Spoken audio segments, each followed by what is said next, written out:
Okay, everybody, so wonderful to see you all, and we welcome you.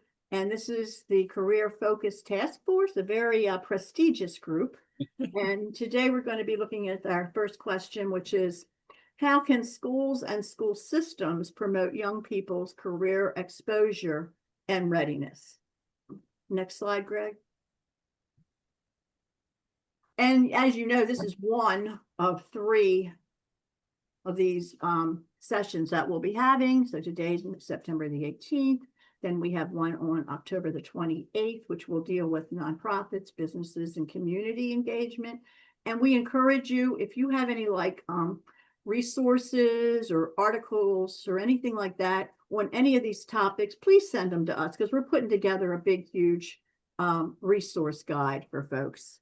And then on December the 2nd, we're going to continue with one that's dear to our hearts, monitoring how they all do, how the outcomes come out through some type of measurement and evaluation. This one can be sometimes difficult. So again, if you have any kind of information or anything that you use already, if you could send it our way, that would be great. Okay, Greg.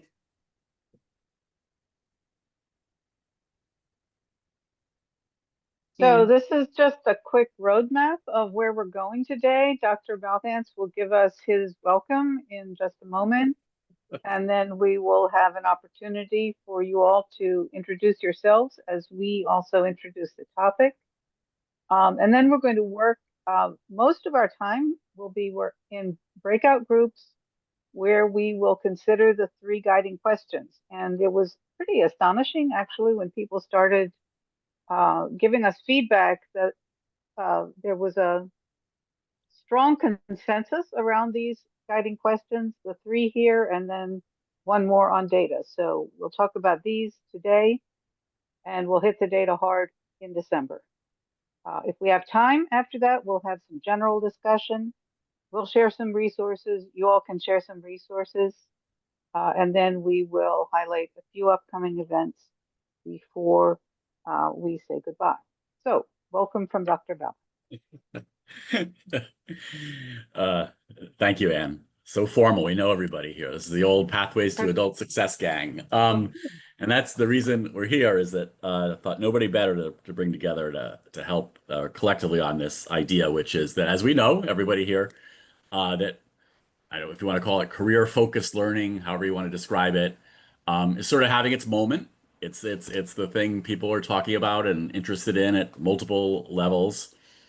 And while that is good and exciting, also, as many of us know, the rubber is still going to hit the road for all this at the school level. And when you think about what's a principal to do with all this information they're getting on, this is the moment to enhance your CTE or your career focused learning or your career readiness. And also, I think, as everyone knows, that, for every awesome, amazing, cutting edge example, which many of the people in this call are involved in, or in the broader, work group that's out there, there's probably 5 schools that still have an old-fashioned CTE program, have a career fair, and bring in maybe a couple of speakers that a few kids attend. And that's their career-focused learning. So really what we're trying to do, as we often did in the Pathways work and our grad partnership work, is sort of to fill that gap between emerging good practice and promise and, the sort of a roadmap, guidebook, toolkit, I don't know what it's going to turn out to be, that really gives good school level guidance, right? And how you practically can do this at a school level. And in particular, the question that we at the Everett Graduate Center has been grappling with for a number of years in one of our projects and others, is how we get to this thing where it becomes this sort of career-focused learning, career readiness is sort of a universal thing for high school students, and not either like an option for some and not others, or where, schools currently give it to 10% of kids, and then their goal is to, increase that 100% to 20% of kids, and trying to really get about, what would it take to make this be a normative experience in high schools, which people People may not fully agree on that all the way, but at least I think people would agree on a more common experience than it is in many cases where it still tends to be for a segment of kids, often sometimes selected, sometimes self-selected, sometimes um, you know, different ways. So that's sort of the gist of what we're after. And we thought we could have a lot of good ideas and experience on the call. And if we sort of, in the old Pathways way, put our heads together for a couple of sessions, we might be able to at least get to an outline, right, of what a good set of guidance for a principal might be. So that's sort of what we're after. And with that, I think I'll turn it back to Charlene to. Okay, thanks, Bob, so much for setting the stage for us. And Greg, you can go to the next slide. Okay, we're at the participant introduction section, and we want to thank everybody for being here with us. And as you know, as you look around, you know, this is a very astute group. It's very select and a very, really great group of people to work with. So thank you for being here. And thank you for those who were able to respond to one of our emails that we sent about sharing why you wanted to be here and why this was so important to you. So we thank you for that too. So if you want to take a few minutes and look at the slide that's up there now. Sorry, Greg, go back one. Greg, up, one more up. No. He's good. There we go. Okay, right there. Okay, anyway, if anybody wants to take it just a few minutes and look at some of the responses that we got, they're not all there, but there are some. And they were really nice to hear. And that's kind of like where we based where we're going on this. So as you look at that, and then as you think about why everybody is here, in the essence of time today, because Bob really set the stage for us, if you could just kindly just say your name, your organization, and the role that you play, because sometimes people do change from organization to a different one and vice versa. So anyway, with that said, let's see who we shall start with. And Greg, now you can go to the next slide. Sorry. Okay, let's see. Jeremy, do you mind starting and then call on the next person after you, okay?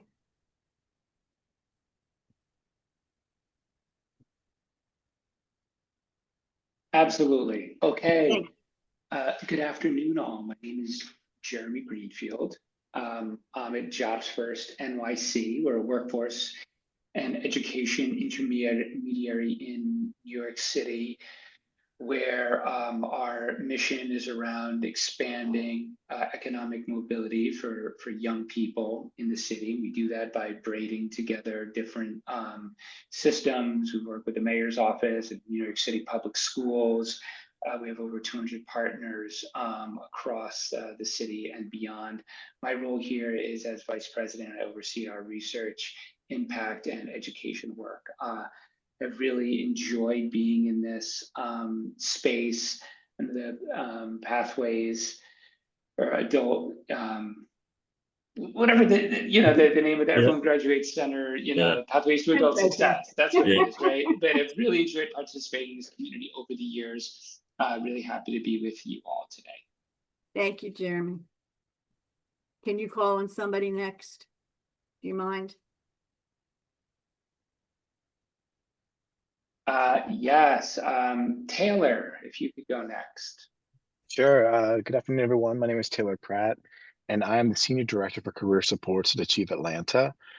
We are a college access organization that provides the largest need-based scholarship in Georgia to students in Atlanta public schools, and recently announced that we're expanding to Fulton County schools. So for those of you familiar with the region here, that's a big announcement for us. But my work is centered on, and it's the newest part of our programmatic team, but it's really centered on how we bring career into the advising work we do in high school, and how do we make it part of the success work we do in college, and so how do we kind of integrate career as part of the scholar journey, we call it, ensuring that we're not just solely focused on degrees, but also what happens after a student gets a degree.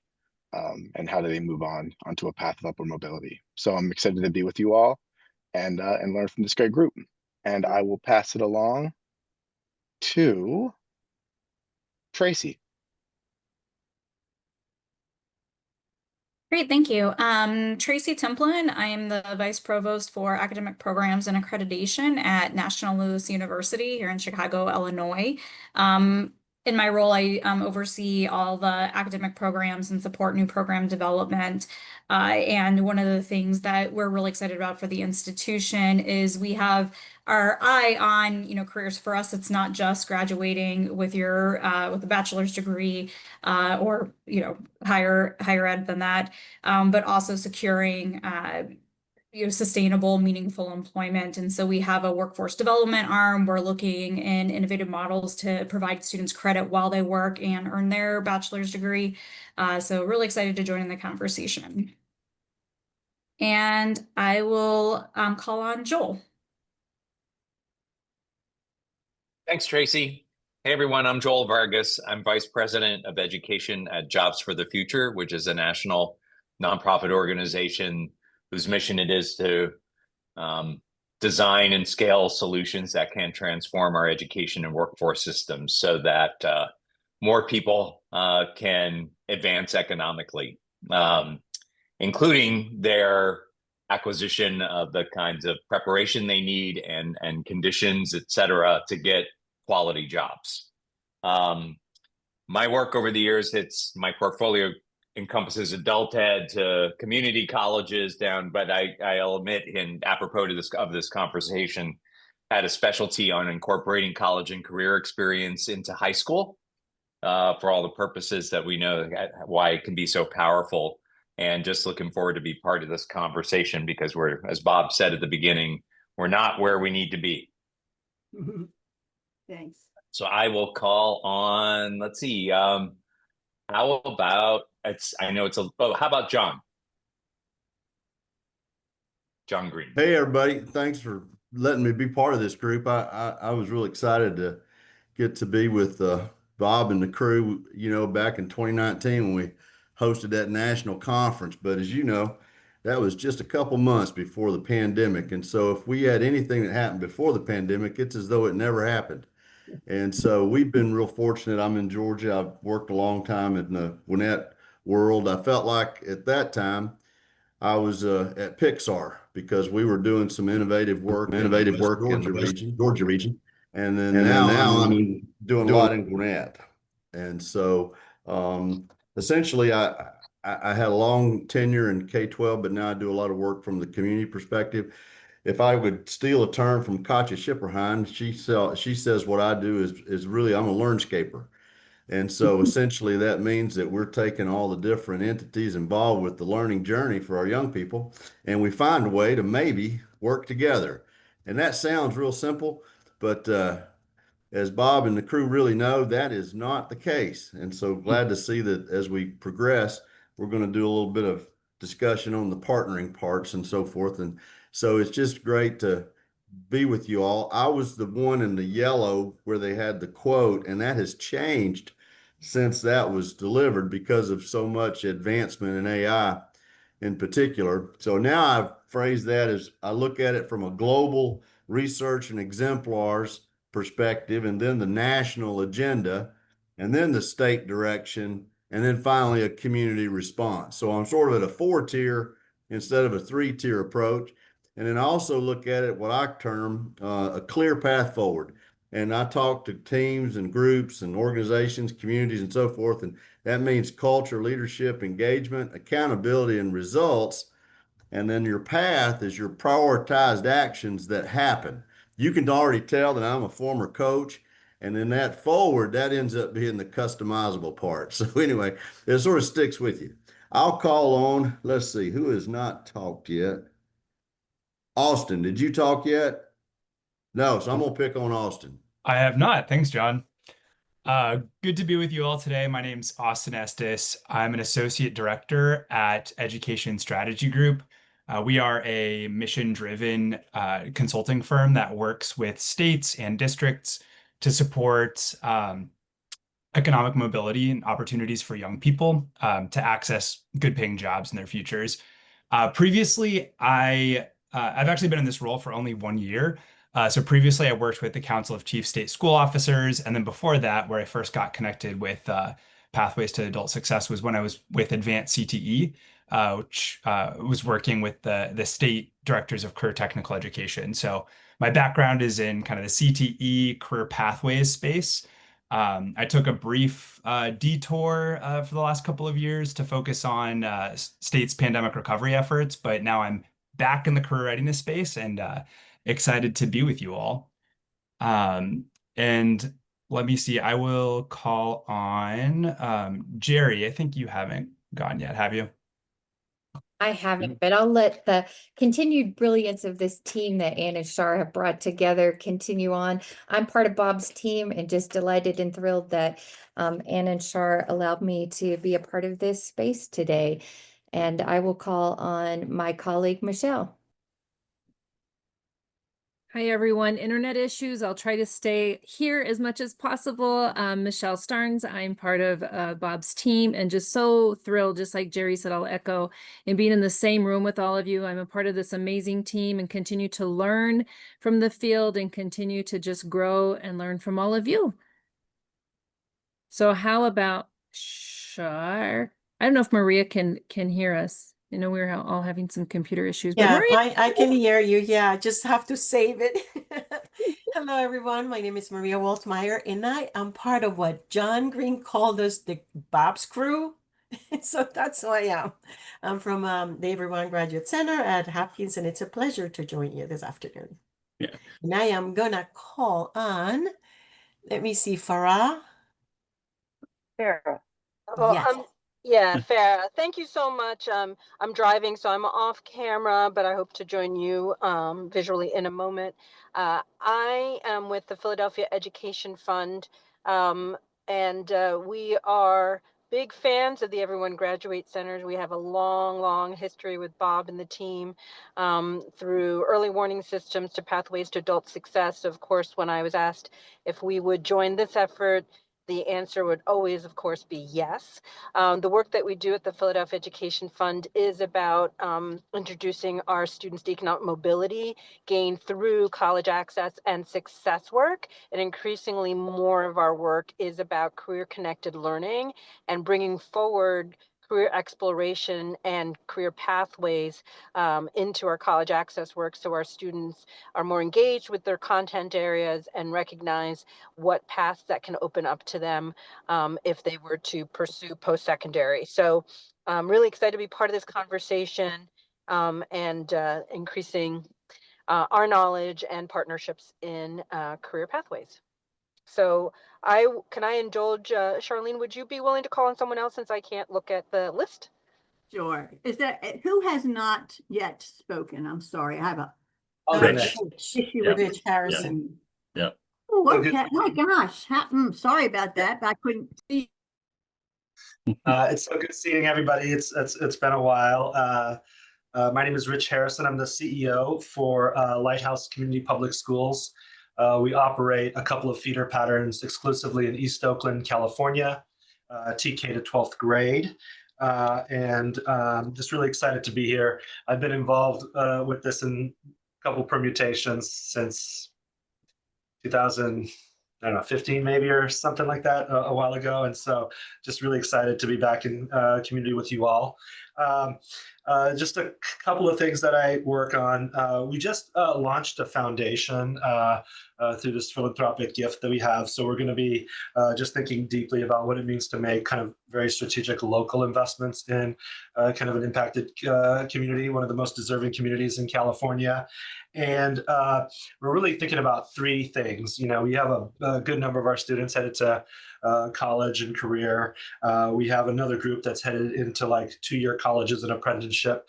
But one of the key pieces that we're thinking deeply about, East Oakland has been challenged by a lot of community variables and an uptick in group and gang violence. And so I sit on a couple of citywide kind of groups. One is the Oakland Violence Prevention Coalition, and one is the Oakland Workforce Commission. And really, we're thinking deeply about catching opportunity youth, particularly those that have been disconnected through the pandemic, and really thinking about what it means to place them in family-sustaining jobs. Yeah.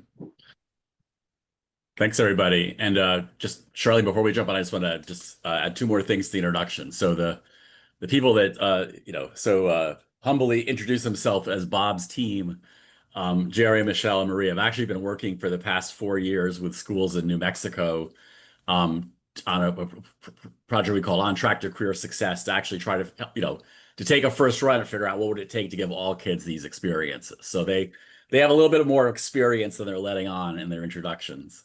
And then I wanted to say that Austin put in the chat a recently really great piece ESG did, which really, I think, in many ways lays out the like what we would like to accomplish or what we should accomplish. And the thing I would frame what I think we're trying to do here is to go from that to figure out a little bit like how a school principal could do that. That's sort of the step we're trying, I think, to bridge here to give some grounding. So that'll turn it back to you, Charlene. And Charlie, the only thing I would just say is maybe we can have even a quick group vote. Is that I think we have 1, 2, 3, 4, 5, 6, 7. We have 8 folks. Do we want to do breakout groups or do we want to do a group of the whole? That's what I'm just wondering. Well, we could probably take a vote on it, but we could, either way, we could do it. We would just have the groups would be. I mean, it's either 2 groups of 4 or it's 1 group of 8, right? That's what it's. Well, we've got. Sorry, wasn't. Sorry. Who was talking? We've got some other folks, like we've got the EGC folks. At this moment, we have 2 groups of 4 and 1 of 3. If we go with the 3 groups, if you want, I can make that 2 groups. I think you should make them 2 groups. So there's enough people in each group. Okay. Okay.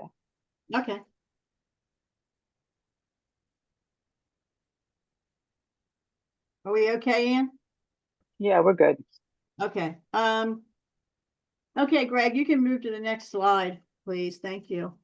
Okay, as some of you remember or read, we sent to you by way of email 2 different articles that we thought would guide us today and get us, in the form and in the saddle of really digging in and figuring out what we needed to do. This first one is from an ECMC report, and it really touched me personally because it was a survey from the Gen Z group, the teens, and I had just recently had a conversation with my nephew who had just finished sophomore year at high school, and he told me he's never heard of careers in middle school or high school. So it was like, wow, this is really something else. So I was kind of like really upset about that. And then I came across this survey, which reinforced for me that, hey, we got to do something.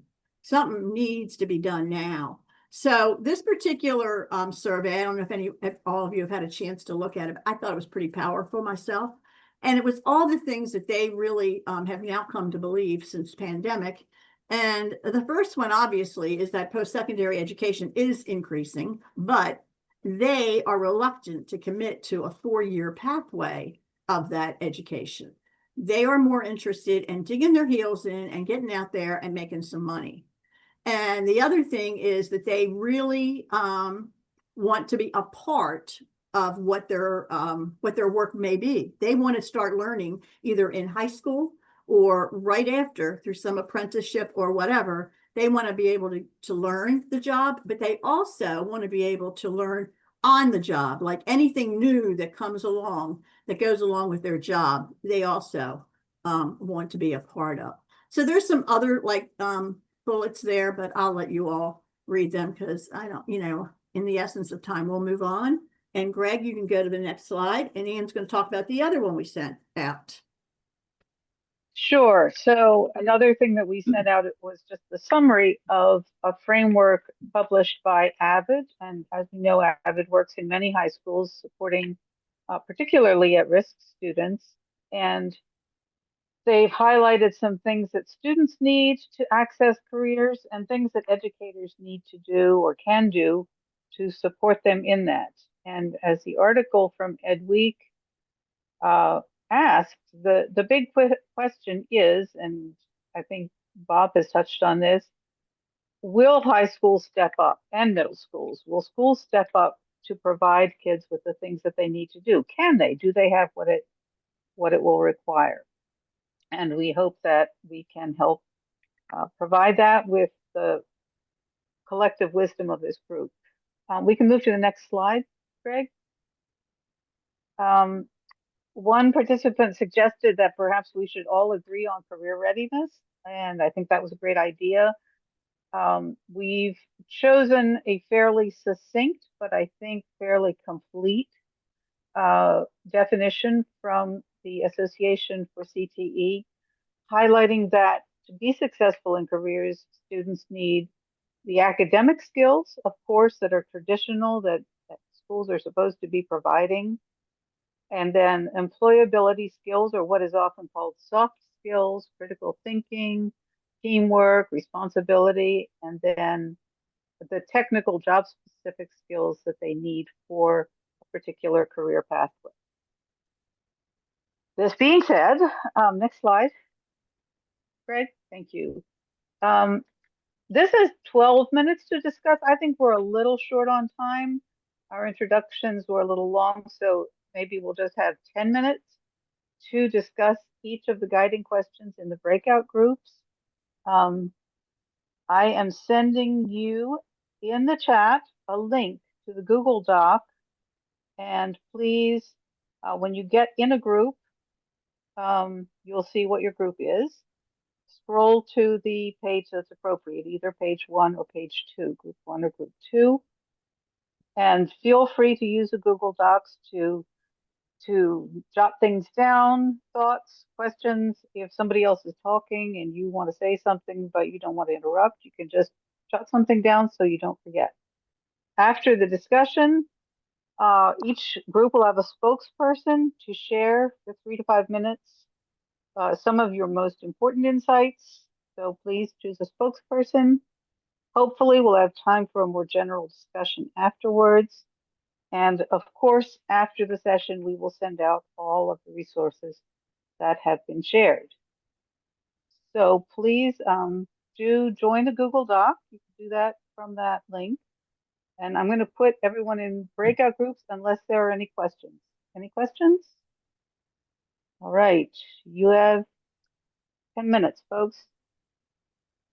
Yes, I hope you found your time together fruitful and rich. I'm sure you did. And I would like to ask the spokesperson from group 1 to share some of the highlights of the things that you looked at. And, you know, if necessary, other members of your group can complement what you have to say. And anybody that wants to look at what they wrote on the Google Doc, of course, we have that option.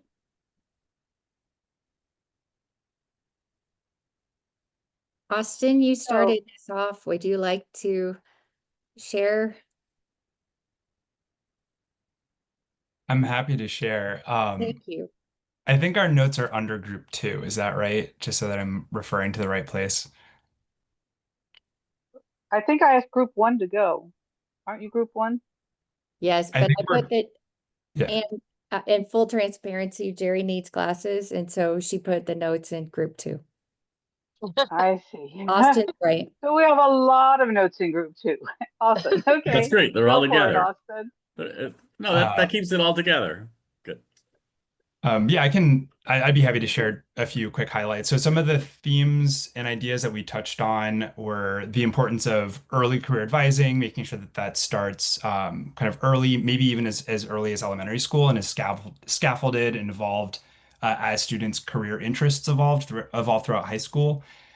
We also talked about the importance of work-based learning opportunities and a continuum of work-based learning opportunities. So not starting with an internship, but making sure that students have gradual experiences to get that work-based learning. And then we talked about kind of different ways that students could develop skills through other experiences like community service or tutoring that are kind of adjacent to work-based learning, but help build those career readiness experiences.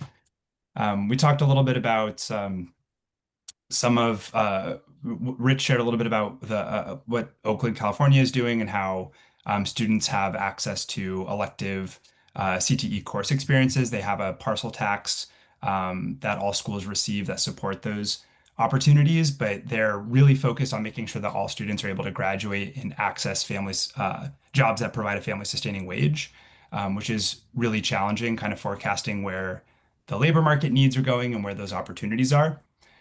Then we spent a little bit of time talking about how post-secondary experiences fit in, and the need for kind of navigational support so students understand their options and can select a degree or a post-secondary institution that kind of aligns with their career interests. Think that's most of what we covered. Group one, is there anything that I missed that you think is important to underscore?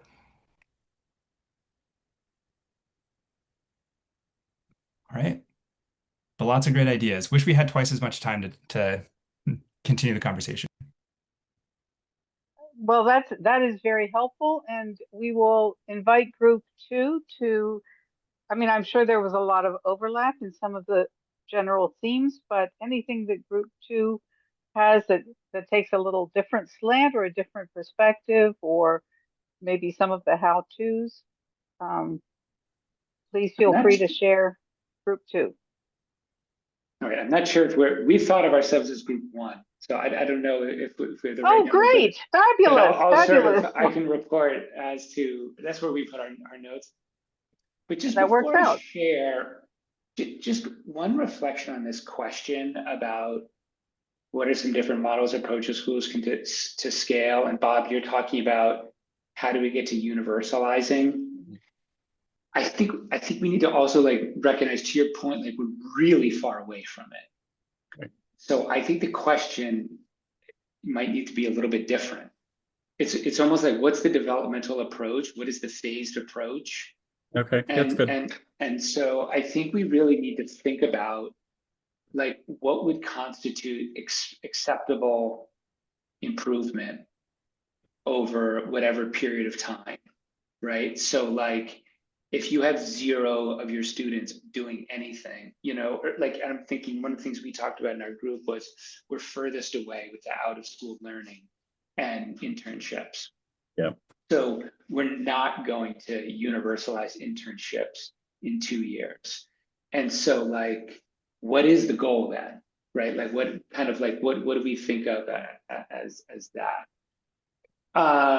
But anyway, you know, I think just some of the other things to share is accountability, you know, are real concerns that we're still living in a world in which, you know, accountability metrics is really primarily focused around academics and your definition, the definition you shared around the three-legged components of career readiness, the first of which is academics. And so people, schools, principals who might feel accountable are going to really focus on that. But if you're not focused, if there's no accountability metrics on the others, then that's less likely to happen. I didn't share this in my group, but in New York State, there's going to be changes to New York City or New York State graduation requirements coming up moving forward, so that could shift. And that, you know, I think we also heard in Philadelphia that there's a lot of work around CTE, computers, barbering, and childcare. And there's a lot of outside of school work that's being funded. That Farah brought up the Earn to Learn program that I think Philly, you know, kind of, I don't know if the mayor's office is leading that. It's not necessarily coming out of the schools, but it is hitting a similar population. And if I missed anything or anything interesting that other people want to bring up from our group, regardless of our number, please feel free to offer it. I just want to bring up, because it's such an unusual impediment to career success that may not present in other places, but a real problem in Philadelphia is kids, we don't do driver's ed. And a lot of our opportunities for internships and for workplace experiences are outside of the city. And so a lot of our kids can't access those opportunities because they don't drive or don't have an access to a vehicle. So it's one of those weird things, but I note it because sometimes the impediments aren't school-based. Yep. But they're real. Yeah. So I think there's a lot of amazing, rich things came up across that. I'll just bounce some ideas to get us to keep building on them. So I really like the idea, Jeremy, of saying really like what is the developmental progression phased approach to universal? But I think it needs to be mapped out that it does get you to universal eventually. Because I think many schools would be very happy to say we went from 5% to 10%. We did our job. So that's but I like that. And I do think, the accountability is always a challenging one, but the truth is, like, I think we've all seen this, people that, so many of us have been doing this many years. There's only so much time and attention among leadership in a school. And you have to somehow have if you want to move on something, you've got to have a mechanism to capture some of that time and attention. And it's both about positively doing it, and also are there things preventing it, right? So I think that's a way to think about that. How do we capture the time and attention of leadership to focus on this, right? And there's different ways to do it, but I think that's almost the bigger question behind the accountability. If accountability is taking all your time and attention elsewhere, that's a problem. Or if it's not, or there's no signal to say this is really important work. It's as opposed to like, this is nice work if you get to it. And like in most schools, they will never get to the nice work if you get to it, right? On any kind of scale. I think the idea of like these unanticipated blockages like driver's ed are important. Those are sort of the real world obstacles that at the school level loom much larger than at the higher up you go. And then, this interesting one I'm thinking about that because the tutoring idea was brought up, or the community service. I think part of the interesting thing to help us to keep this group to even meditate on a little bit is this sort of broader work-based learning idea or experiential learning idea, like how far can you draw the circle to get in, on one hand, the bigger you draw the circle, the more kids you're engaging. But is there any point when the circle gets so big that like it's like loses its value? And so, one I'll give us real good to ponder, but our New Hampshire friends that have been part of PASS, right? They help pioneer like the out of school learning thing. Credit for stuff you do in life, you know, could count for this. And many kids are doing things out of school that broadly could fit a modest sized circle of experiential learning. And I could see on one hand, you could argue that's great. Let's count that. Let's capture that. And then let's try to find the kids that neither have that or the in school. And that's a really critical group of kids to focus on because they're not getting it anywhere. So that's one way I could see doing that. Another way I could see doing it is like, you could argue that might be that out of school experiences. Again, it's like, what's your goal? If your goal is just to get some exposure to sort of this larger world of working with other people in a non-school setting, then it counts. If you're trying to have it be like it helps you with career development or whatever, like it might not. So I think that's an interesting question too, is like, how big can you draw the circle for experiential learning that sort of supports career readiness? And do you draw the lines anywhere, or is it, we should capture it all? And that might be a way to get closer to universalism, right? If you can capture a wider range of experiences as counting. Um, so Okay, thanks, Bob, for that recap, and that's really helpful. We want to move on to the second guiding question. Greg, do you want to put it up? The second guiding question specifically addresses what are the obstacles that we face? I'm sure you brought some of them up. So you might want to focus more in this discussion on ways to address them. That's up to you. And you can stay in whatever page you all wanted to do because that worked out. So that's fine. I'm going to put you in the groups and I have given you your link. Okay. Well, welcome back again. So happy to see you. Hope that was helpful. And I will invite, I think, group 2 to start this time. Share with us some of the obstacles that you identified and hopefully some solutions. We would love to have some solutions.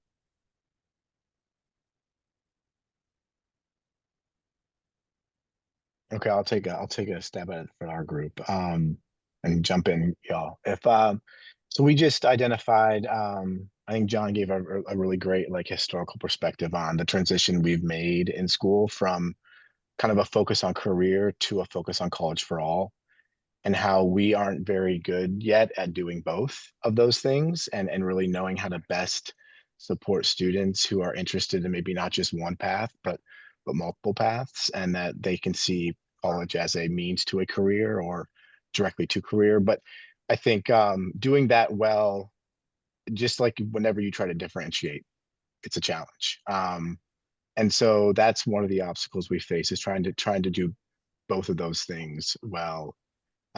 We also realized that a lot of times we would love to integrate more career into the learning students' experience while they're with us, and the seat time they're required to have. But do the teachers who are teaching them have the knowledge and their own skill sets developed to provide that kind of technical instruction, or the right kind of instruction, or a more integrated type of instruction to them, so that students are not just building academic skills, which is often what teachers have spent time learning, but are also equipped with the employability skills and some of the technical skills they need. Um, and maybe one of the lower hanging fruits there is that we really would get clear on how you integrate those softer employability skills into the curriculum, that there is a potential that teachers might have some, if given the right guidance and supports, have ways to integrate things like communication, collaboration more effectively into their instruction.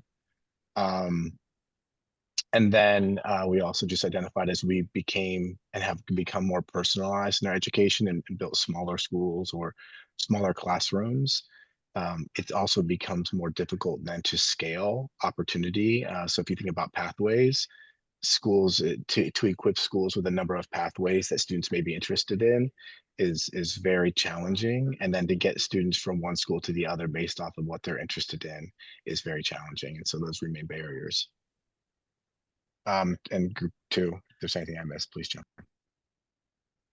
I think I only offered up one potential solution. I don't know if it's a solution, but one strategy. I shared that at the Philadelphia Education Fund for many years, we ran a teacher in the workplace cohort experience, where teachers from actually middle to high school would go to work sites, and we supported them in creating lesson plans that connected their classroom plan with the academics between that they were teaching, so that it connected back to kind of workplace, so that students could see the connection. Because one of the things, I think it was Taylor that pointed out, is that a lot of our teachers don't have experience in the work sites and workplace. So it's hard for them to share that connection to students. So that could be one strategy, is focusing on educators.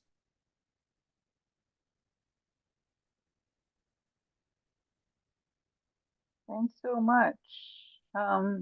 Anything else from group two, or should we move to group one, and then we can talk a little bit about what all of you have found? Group one, what can you share with us? All right. I think I've been voluntold to share back from our group again.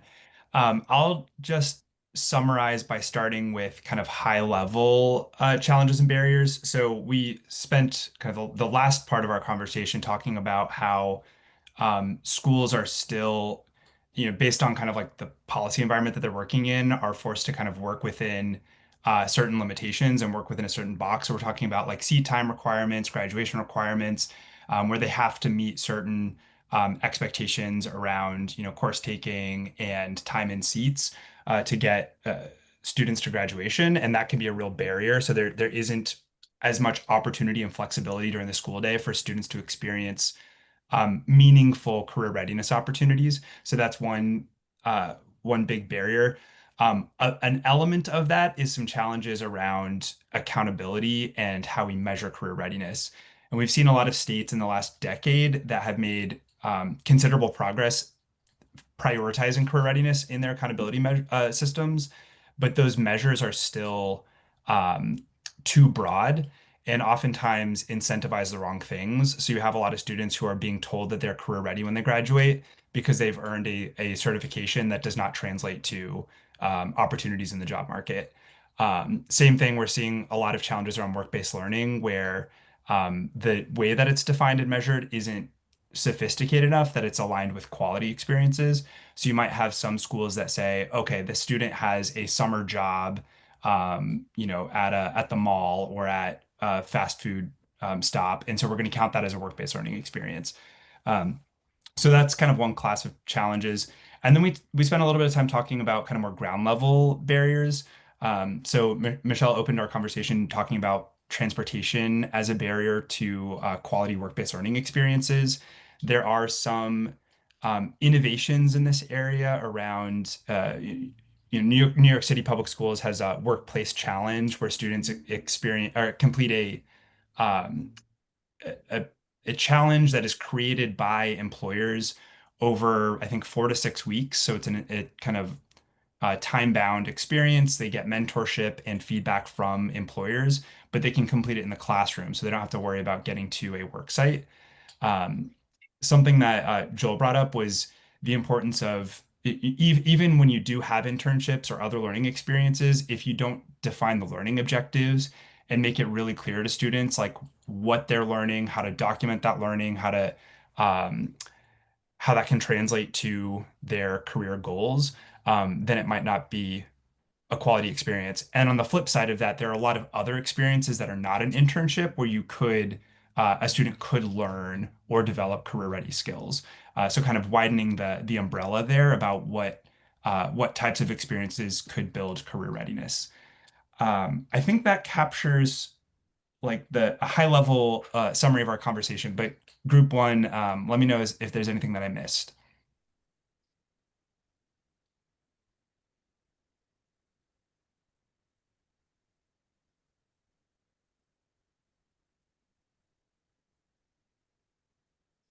So, any quick thoughts on that before we go to the third question? I do want to be respectful of everyone's time, and we don't want to miss the curriculum issue. So, but if anybody just wanted to briefly reflect on what has been shared. I just had one thing, and I'm not quite sure in which group it came up with, but the one thing that has been standing out to me right now is that we definitely need some staff development for the teachers, and actually the principals. In addition to just asking my nephew, because it was a local high school, I had some opportunities to visit some other ones, and they really don't know. And I think it's going to be our job to help them. So to me, at the time, staff development was standing out, but I'll let Ann go on to question 3. Thanks. Yeah, I think that is a very important takeaway from the conversation. And thank you for the question. Greg, how can districts, and here we're getting into a more systemic level, how can districts infuse career focus into the curriculum so teachers and administrators recognize it as integral to the program and not just an optional add-on? And I have sent you the link. Please feel free to use the Google Doc and have a wonderful conversation. See you in, I think, 9 minutes. Welcome, welcome. And as previously, maybe we'll go back to group 1 this time. See what you people what are some of your insights on this question?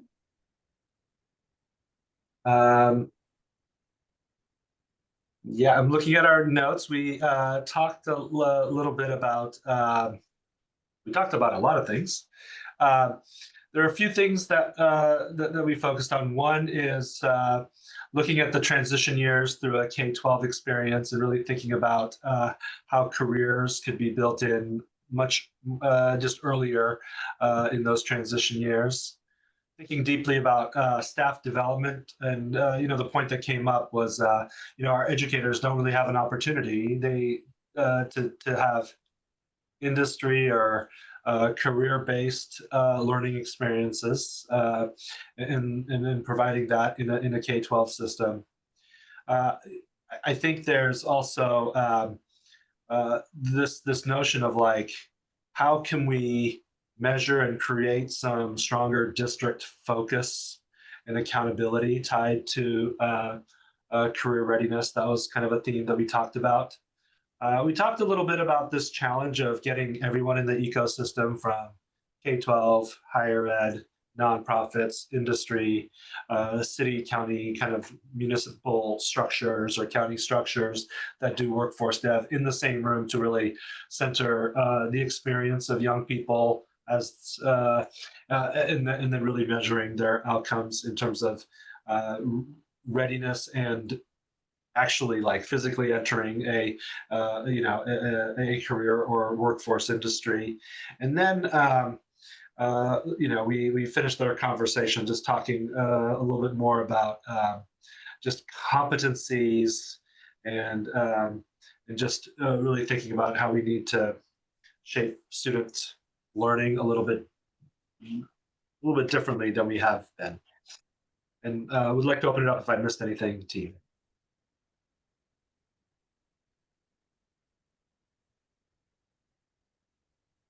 Yes. Oh, Austin is giving you a thumbs up. Who would like to report from group 2?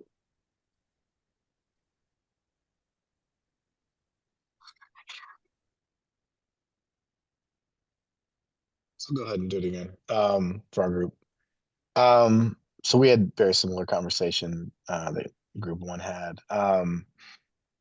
We talked about one thing that we really were thinking about is, there are examples of things being infused into curriculum, right? Like an example right now is I know that here in Georgia, letters as a training for literacy is being deeply infused into the curriculum around the state, and that's been because of other states' utilization of it and success with that program. And so I think we can learn from what is being and has been infused into our curriculum. We can kind of do a study as to like, okay, so why was that done? Who kind of led that work, and what were all the players involved in collaborating to make that happen, from policy to implementation at the district level, to school level supports and things like that. So I think looking at lessons learned around curriculum would be really helpful here. We also talked about the importance of accountability, and that when you talk about accountability, you have different audiences seeking different things out of school, right? Parents want one thing, students want one thing. You need to be thinking about all the stakeholders and what they're seeking to get, and think about how you are messaging this to each of those stakeholders so they are buying into this idea. We talked about project-based learning having been an example at one point in time where we were really kind of infusing a lot of these skills into the way students were learning and how they were showing their learning.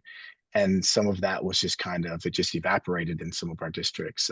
And there were some really good things happening there, but maybe we didn't tell the story well enough, and we didn't share those outcomes well enough to show people how, hey, students will learn, but they can learn in a more integrated way, and they will reach better outcomes that way, and we'll show you that. And so here are the examples. John shared some great resources about where some exemplars for this, a couple of resources built to deliver, which he shared, which is looking more at kind of the national landscape. And it was authored by the gentleman who started the PBL movement, and looks at high performance standards around the country, and then learning ecosystems, which looks at more globally at exemplars where these kind of ecosystems exist and the success they're having. So there's some exemplars out there to look at as well. And that we, I think one point, John, if you want to elaborate on it, I just think it was a great point, that retaining that the young learner does not differentiate learning, playing, and working. A toddler, for example, or that this is all together. When you play, you're actually learning and working, and these are all infused, and we begin to separate them all. And so I just think that's a great point. I have a toddler myself, and so I have to remember that, I think, when I get home today. But John, do you want to add anything there? Because I think you had a lot of insights to share. Well, I do think that Farah wrapped it up really, really well when she basically made the emphasis that learning to learn and where that's such an important element of whatever experiences that the student, gets to be engaged with. And so that those are things as we have to maintain this ability to be agile as we have these changes. She used the reference to, people that have spent a long time learning how to code. now, now being a coding expert is not quite as important as it once was, just a few years ago. So I thought that was a really, really good point. Yeah, she had made a great point, Farah, about the ever-changing landscape that students are entering, and so we don't Well, and necessarily then we can't predict it. yeah, and then the co-author then of Built to Deliver is a guy named Ted Fujimoto. And so Ted's story, where he basically was a startup guy at 19, and then he ended up, creating a school to actually build, and he's got a national network of these kinds of schools now in place. So just really fascinating fella. That is wonderful, and I think we all, in many ways, would like to go on and on, but we also need to respect your time. I know some people may have other commitments. Greg, do you want to move to the next slide, please? These are some resources that we came across and found helpful. We will be sending everything out later, but I'm also putting the links in the chat because I know you can't get a link off of a slide. Just recommend the All for Ed website to you specifically because that has a lot of resources. And in order to wrap up, I want to let Shar share with us some upcoming events. Back, there you go. You're muted, hon. Sorry about that. This is just a recap of when our next meetings will be, all of us together. And the next one's October the 28th, and you see what we're going to be talking about that day, and December the 2nd. So again, I'm asking, please send us some resources or whatever, so that we'll have them ahead of time. And we're going to compile all of the resources together. And hopefully we're going to have a great product at the end of this because you guys are super, really good. Greg, you can go to the next one. These are just some other things from the Everyone Graduates Center. And you may remember that we used to have solution forums. Well, we are now calling them virtual seminars. And the first one we're going to have is Innovations in School Design. And that will be around redesigning supports for multiple post-secondary pathways. So that's coming up September the 30th from 2 to 3:15 Eastern time. And Anne, do you want to say something about that next one since you kind of worked on that? A little bit. It's basically a life and school skills program or curriculum that's been developed along with some supports, and there's kind of a launch party. There was a pilot a couple of years ago, and now they're going national, so it's available to everyone. And we also are inviting you to check out the Designing Education podcast. The most recent one of which is this Harnessing Youth Power, what did it say? The Girls Inc. story. The date for the third meeting, Taylor, is December 2nd. So you got that when I was just reading this share thing as I came up. Was there anything else that someone wanted to say? Oh, here's something from Maria. Thank you so It looked much. like everybody had gotten what they wanted. And then just to end it, because Greg, next slide, thank you. So again, we just want to thank everybody. You were really great. Have some really good ideas now that I want to explore. So I'm really happy to be learning from all of you. And just remember that all of this will be coming to you very shortly. And Greg does a great job of putting it all together. And as Bob always says, be well and onward. Have a great rest of the day. We'll see you next month.